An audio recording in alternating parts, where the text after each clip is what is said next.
Welcome to the Not Old Better Show. I'm your host, Paul Vogelsang. Dr. Roger Landry, president of Masterpiece Living, is the author of Live Long, Die Short, a guide for authentic health and successful aging. With a rich, conversational style, Live Long, Die Short gives us a deeper understanding of what it takes to be authentically healthy and of the profound negative effects of modern-day stress and our need to nurture all aspects of our magnificent human nature. The fact that to the extent someone is engaged with meaning and purpose in their life, that makes all the difference in how we age, how much we have to consume medical costs, and how we're impaired by chronic disease. Dr. Landry is a preventive medicine physician who specializes in empowering older adults to take control of their own aging. He is a nationally known speaker on successful aging, and he has keynoted and presented at local, state, and national conferences on aging. Relative to retirement, I think we have to redefine retirement as to what that means. It should be more like the next stage of my life. And I think public policy ought to be such that there is an easy way to remain engaged or to go to a new stage of your life where you can mentor or you can guide or you can have more intergenerational contact to help youth and for you to be energized by that youth. Dr. Landry is a lecturer, researcher, and consultant. He has written extensively and is frequently called upon as a media expert on the topic of successful aging. Please join me in welcoming Roger Landry, MD, to the Not Old Better Show.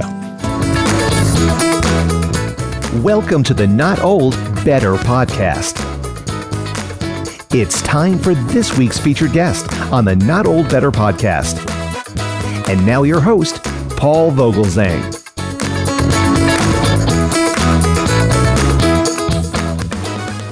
Dr. Roger Landry, thank you very much for joining us here on the show. I very much appreciate it. It's wonderful to talk to you. I have to tell you, I was a little bit anxious to have you here for a number of reasons. The first is I'm 59, and the second is I only scored 87 on the inventory assessment in the book. So we'll touch on that. But firstly, the idea that a person who's now past 55, again, I'm 59, I'm interested in what's become of us as a people. You know, in my research for the interview, I read that often now many of us are going to be living to 100 and beyond. So why should we be retiring at age 65? It just seems absurd. We have rules here in the state of Virginia that a Supreme Court justice, for example, which is our highest court in Virginia, has to retire specifically 20 days after their 73rd birthday. And the legislature had a chance to change that. They didn't. The governor said that he's not quite sure that's such a great idea. I don't know. It just seems like that's a mistake, isn't it? Well, absolutely. In my mind, it is. First of all, Paul, no need to be at all anxious. It is my honor to be with you, and thanks for all the great work that you do. I certainly agree that, yes, we are going to live longer, and it is a particular hot topic with me as to how we manage or treat or view our older adults in our society. For the most part, since the Industrial Revolution, we've pretty much been marginalizing. 65 was an arbitrary age that the Germans in the late 19th century chose to award their version of Social Security. They just happened to pick it. Of course, people were only living to be about 49 then, so they thought they were safe, but somehow that got chiseled in there. But, every society prior to that, and our blue zones today, if you know blue zones, these are places identified by Dan Buettner where people age, they get old, but they also age in a very vital way. We see there's something different from our pre-industrial revolution societies and these blue zone societies where the older adults are viewed in a much different way as treasures, really. And blue zones, they're called cultural treasures. And it is their wisdom and guidance that has guided us as a species for eons prior to the Industrial Revolution. And then you add to that the fact that when someone doesn't have meaning and purpose in their life, if they're not considered of value or they don't feel that they're making any kind of difference and it doesn't matter whether they get out of bed or not in the morning, this is deadly for someone. It makes them higher risk for all the major chronic diseases, from heart disease to dementia to cancer. And so that combination of an aging society, also combination of demographics, how we treat our older adults now versus the way we used to, and the fact that to the extent someone is engaged in it with meaning and purpose in their life, that makes all the difference in how we age, how much we have to consume medical costs, and how we're impaired by chronic disease. And, so we're in many ways going in the wrong direction. So relative to retirement, I think we have to redefine retirement as to what that means.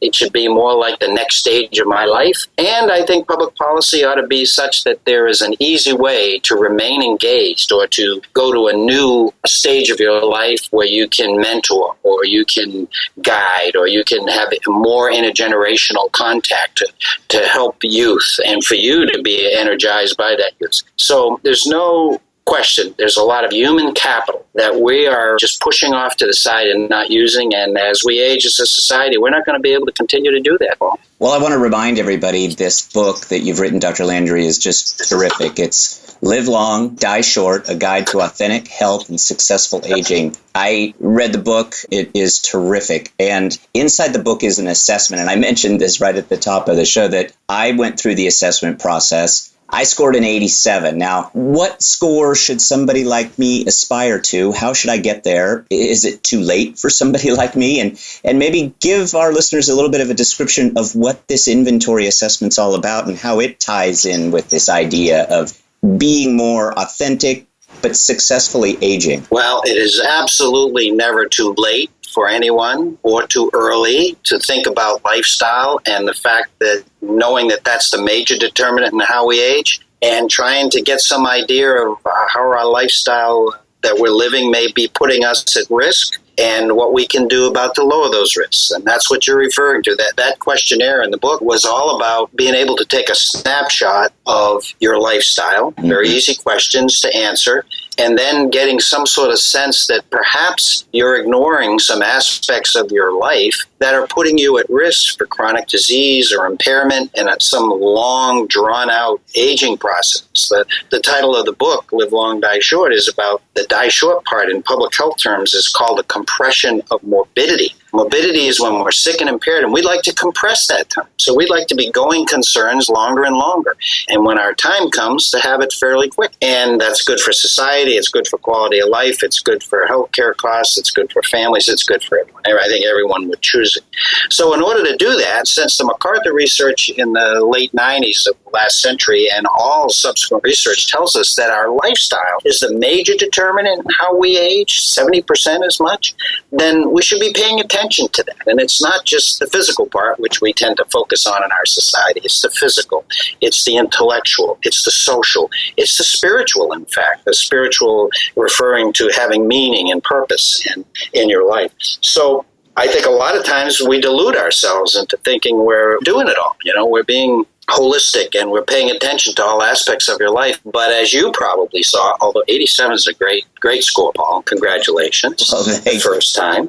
But I think you can tell me, I think you were able to identify some areas that you're probably ignoring or at least not paying enough attention to. Mm-hmm. And the whole idea was that to be a snapshot and a guide for you to say, okay, well, perhaps I should pay attention to a little bit more to these things. And as the other aspects of the book, and we can talk about, how you respond to that is very important. If you try to make a big New Year's resolution, huge change sort of thing, that's not a good idea. We can talk about that. But the whole idea is that it's never too late. Lifestyle is the major generator. What does your lifestyle look like? And where are your risks? And how can you lower those risks? And really, my two risks were, one, being heavier today by about 30 pounds than I was in high school, but then this idea of stress. And I just want to challenge all my listeners, stop being so stressed. Everybody, listen to what Dr. Landry is telling us. Dr. Landry, you indicate in the book that stress is the great killer. I agree with you. I'm under a lot of stress. I have two sons and they're busy and we need to kind of get them out and get them going. But for one reason or another, how do we get rid of all this stress? Well, I lament with you. I'm in there with you. In fact, probably everybody who lives in our Western society and probably most of the world actually is under much greater stress than our ancestors were. And since we have the same physiology that they did, because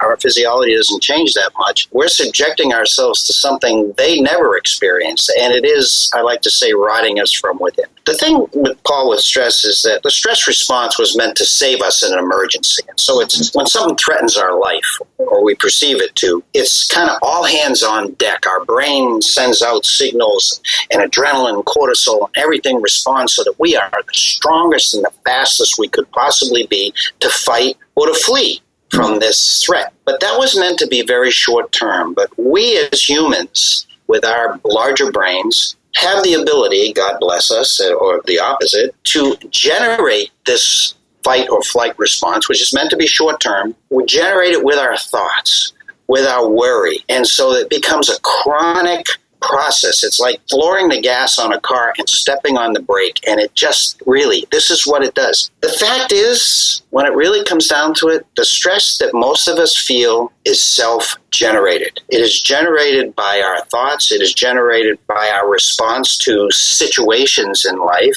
And it is tremendously destructive to our physiology, which was never meant to deal with this. Really, if there's a stressful thing in our lives, there's always something. So there's really only three things that you can do with that. One is that you can, fix it. Just fix it so that it ends, or make a plan to fix it, and then you periodically go to the plan and do something to hopefully eventually get rid of it. That's the first thing.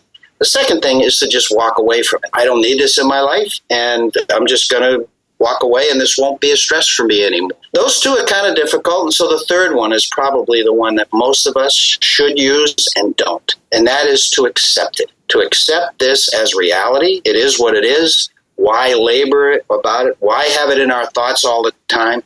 Why being taken out of this present moment, this beautiful present moment where life is meant to be lived, and be thinking about this thing, which is causing all the cortisol, all the adrenaline, all of these things that aren't meant to be there all the time, that it decreases our immune system, makes us at higher risk for cancers and heart disease, and even dementia. See, in the brain, parts of the brain are adversely affected by chronic stress. And so that's the first thing. We are a stressful society, but we don't have to be. It's in many ways, it's a choice in how we see the world. Now, I'm no Pollyanna about this, Paul. This is tough. This is not something easy to do, but I think there are ways to combat that if you'd like to discuss those. I would. And as a matter of fact, I thought one of the most brilliant ways, because I think some of us can even get stressed about trying to get rid of the stress, but your suggestion about just simply breathing is just a wonderful way of thinking about it. We obviously have to do that, but there's a way to do it. And tell us a little bit about what that means, to breathe. In a general sense, any lifestyle change we want to make should be very small. The smallest possible thing we could do to work towards a greater goal. And that should be our goal. And for stress, I think it's, how can I get 5 seconds of a calm, peaceful moment where I have awareness, but without thought or without judgment. I'm here in this moment. We all hear about being in the present moment. Well, when we are, say, we see a beautiful sunset or a beautiful piece of art, or we're in nature, or we're with an animal, or we're with a child, or music, we feel these moments of it's almost sublime. It is a beautiful, beautiful place to be. And yet with our thoughts and stress and our worry, we continually rip ourselves out of those. So a good, quick, easy to do start is to take just a small bite. Say, can I get 5 seconds of peace?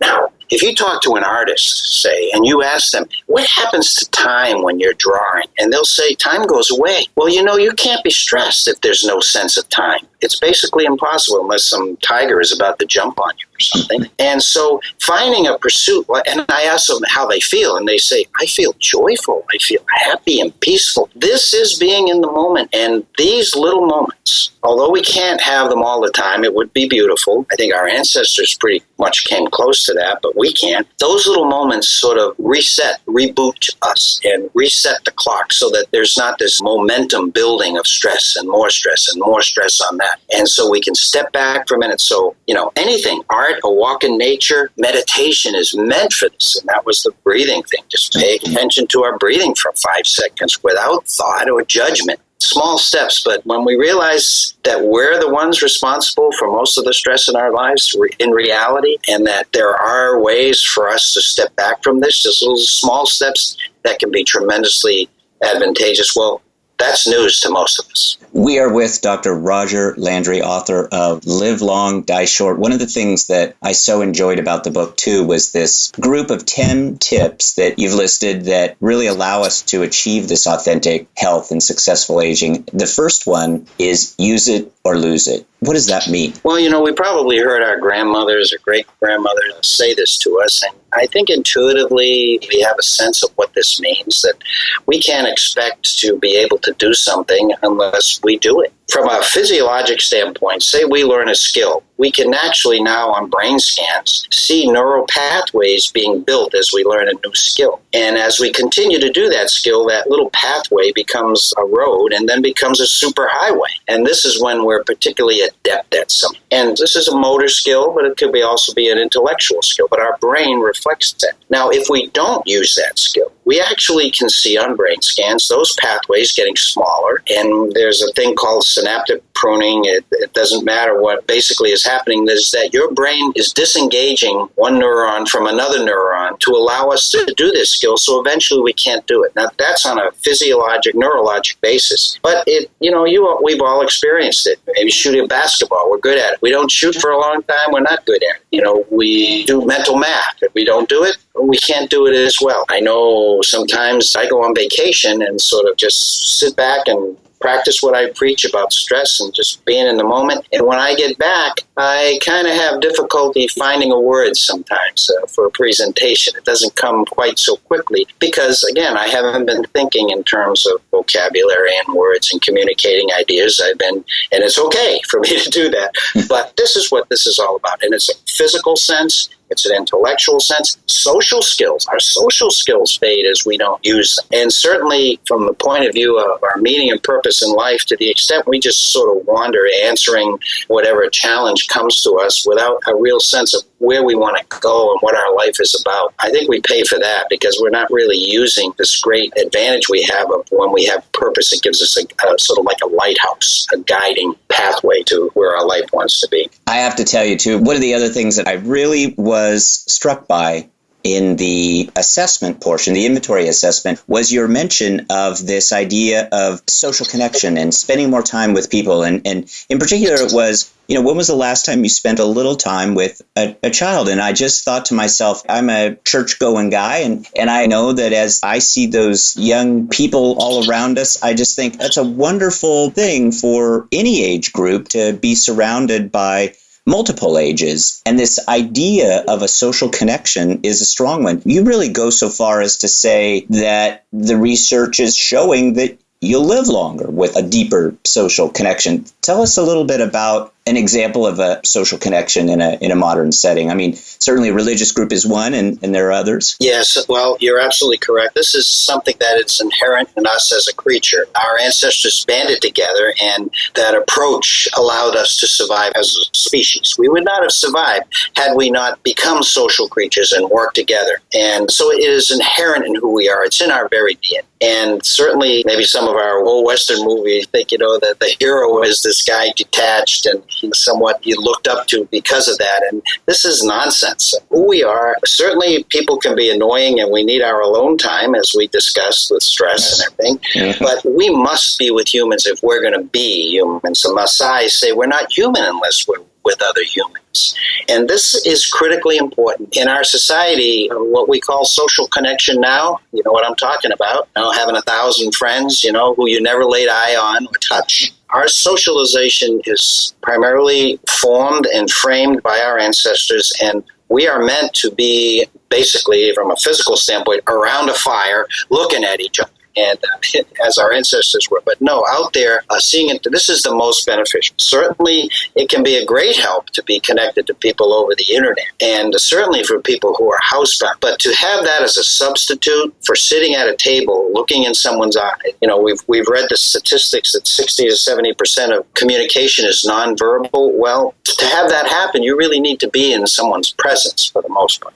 Mm-hmm. So, examples, the intergenerational example that you mentioned is a particularly great one, because this is happening less and less in our society. As we age, we again, as we get marginalized, we get more isolated from everybody, but particularly from younger generations. And this is something that is an inherent need that we have. And I think children and young adults need it more than ever, because the wisdom and guidance that we talked about before is of critical importance. And older adults certainly need it, because it is the sort of thing that keeps them engaged in society. It is related, as you say, to health. We can now measure. Immune systems are much more powerful when someone is socially connected. We have babies surviving, premature babies have a better survival in neonatal intensive care when they are touched a lot.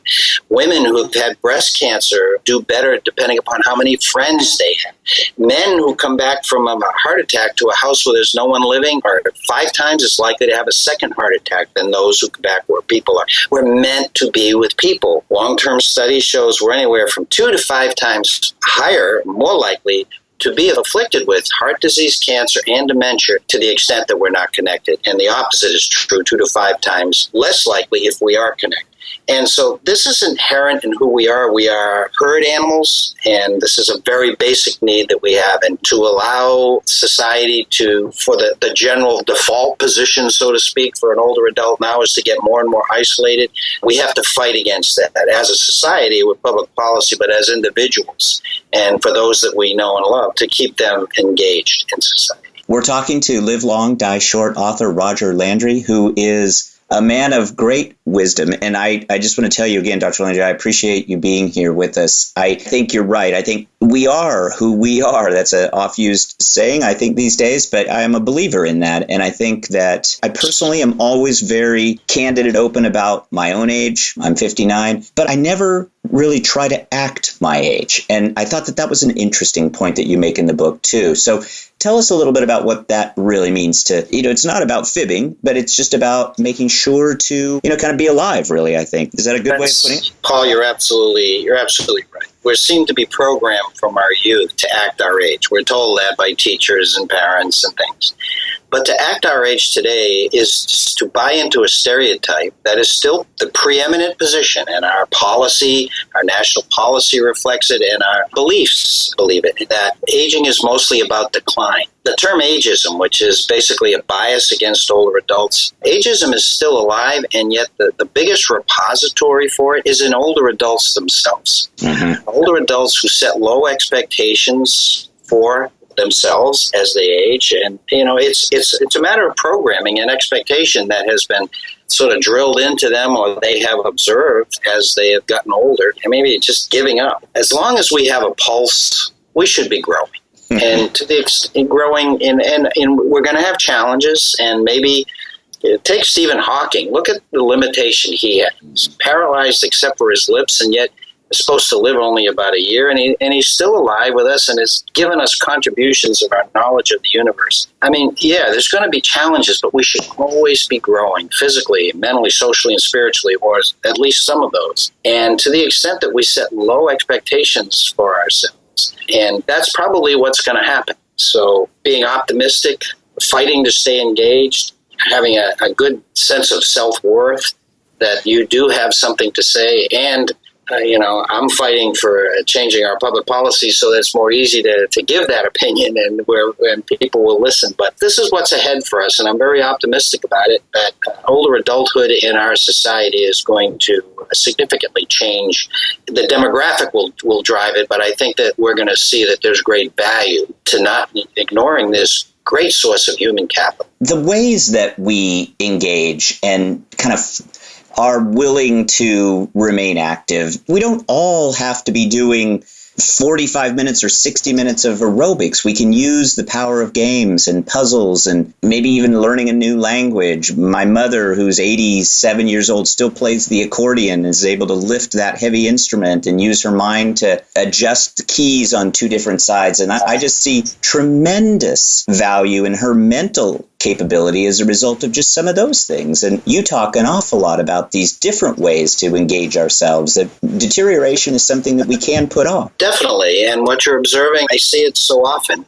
We do see the stories of skydivers at 95, water skiers, and mountain climbers. Yes, and that's great. But in many ways, that's detrimental to the general adoption of the understanding that we can grow no matter how old we are. We don't have to be Olympic style. We don't have to be exotic about it. If we just keep moving, if we continue to learn new things, however small or large, if we stay connected to others and we have a reason to get out of bed every day with meaning and purpose, that is a magic formula. It's certainly for a quality of life. No doubt about that. And probably definitely less likelihood to be afflicted with chronic diseases and really, really seriously limiting things.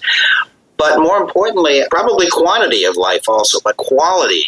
So you can get the quantity, and we are living longer, but it's not necessarily higher quality, especially in those last decade or two. So it's absolute. The small things that in every aspect of our lives, physical, mental, social, and spiritual, or if one is severely limited in the others, like Stephen Hawking, well, that's the magic formula, and it's not rocket science, and it's not difficult to do either. I noticed on your website a great deal of research, and I want to touch on that just for a little bit, and then we'll wrap up, because I do have a policy question that I do want to ask you. But I know that as a physician, you've spent a long time studying the human body, and even the lay person knows today that dementia can come on because of many things. The chemicals in our lives enter our bloodstream and organs, and maybe even stress aggravates all of that stuff. But with regard to the research, it appears that there is scientific evidence that shows that we can strengthen the brain, we can heal organs, we can see other positive cognitive results from these lifestyle changes, right? Absolutely right. You are absolutely correct. For the longest time, we felt that we were just victims, that we were struck with dementia, struck with Alzheimer's, and there wasn't much that we could do about it. What we know now and have seen from very, very strong, repeatable, and we see it in a new study every day that shows us that the role of lifestyle is so huge. We have discovered that the brain, unlike the way I learned it in medical school, is somewhat of a static organ. Once we were mature, it was mostly you were just losing neurons.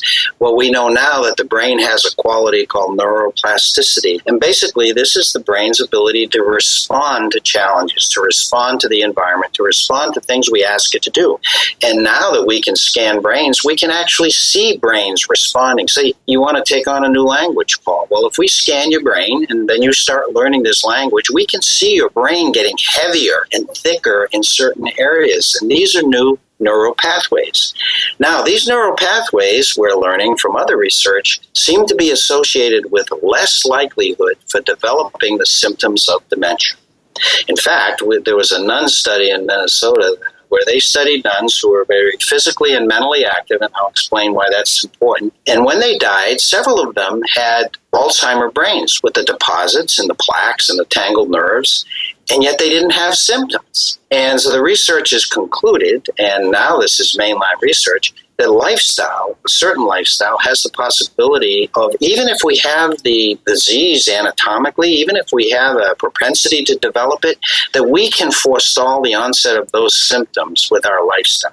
And that lifestyle is one of being physically active, because we need to get blood up to the brain in order to do all this. If we're going to be the architects of our brain, which we really are, we need blood up there. And the second thing is that we challenge our brain, not only by doing the things that we always do, like a use it or lose it thing, but more importantly, that we learn new things. We don't have to become experts. We don't have to, win a blue ribbon or a gold medal, just to try new things, skills and words, and that makes all the difference. And again, we're the architects of our brain, and it's much, much more optimistic. A lifestyle can actually cause some genes that would otherwise cause us to get diseases to not express themselves and to actually sleep. This is hugely optimistic for the brain and for many other diseases. It is optimistic, and I think it's also something that as a society look at some of these issues around ageism, perceptions of seniors, hopefully giving seniors and those over the age of 55 maybe a different look. I think this is all so important. I think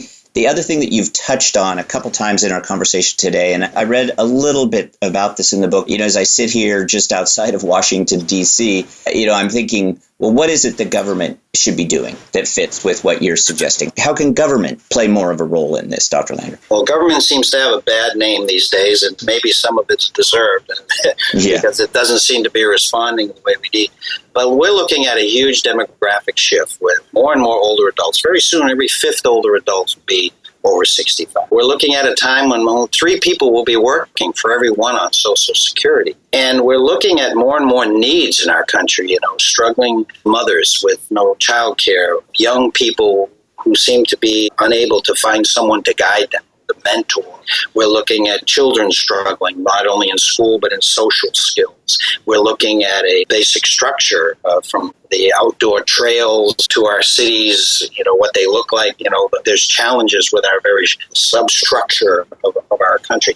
And then on the other hand, as we talked about before, we have this huge source of wisdom, in many cases, actual physical abilities, and a great desire, and actually a need to be engaged and to do something in order to be healthier. And this is kind of like a match made in heaven if we can break down barriers that now look at older adults as just accounts payable or as people on the margins of society who we just take care of, rather than seeing them not as the source of the problem, but as the potential solution to the problem. Now, I'm not saying necessarily just continuing to work the way they did, but I'm saying to use the skills and the passion that they have to break down barriers. Now, that could be something like having a national registry of people who are willing to share their abilities, say their professional abilities, with younger professionals, and being able to match them up. We're looking at women, young wives, particularly young single parents, looking for childcare, not being able to find it, and having millions of proven child raisers and grandparents who would love the opportunity. And yes, there are legal battles now, liability and other things. Well, we can get rid of that if we have the will. And that would be a win-win that would be knocked out of the park. Those are just a few examples, but there's just a huge source of human capital that is ready, willing, and able, and we just have to sort of clear the way for it. Well, thank you for those examples. And for my audience, it is a terrific book. You will find more of those examples and more from Dr. Roger Landry in his book, Live Long, Die Short, A Guide to Authentic Health and Successful Aging. Dr. Landry has a very impressive list of credentials, and I just want to tell you again how much I enjoyed talking to you, not only in terms of what a great program this has been, and I know my audience will love it, but in terms of my own life. I know I've got some room to, make some improvements, but thank you so much. We're out of time. Dr. Landry, I'm looking forward to seeing you soon in Washington, D.C., but I want to thank you for joining us today again. Live Long, Die Short, A Guide to Authentic Health and Successful Aging. I'm so delighted we've been able to spend some time together, Dr. Landry. Thank you. An honor and a privilege, Paul. Thanks for all you do. Thank you, sir.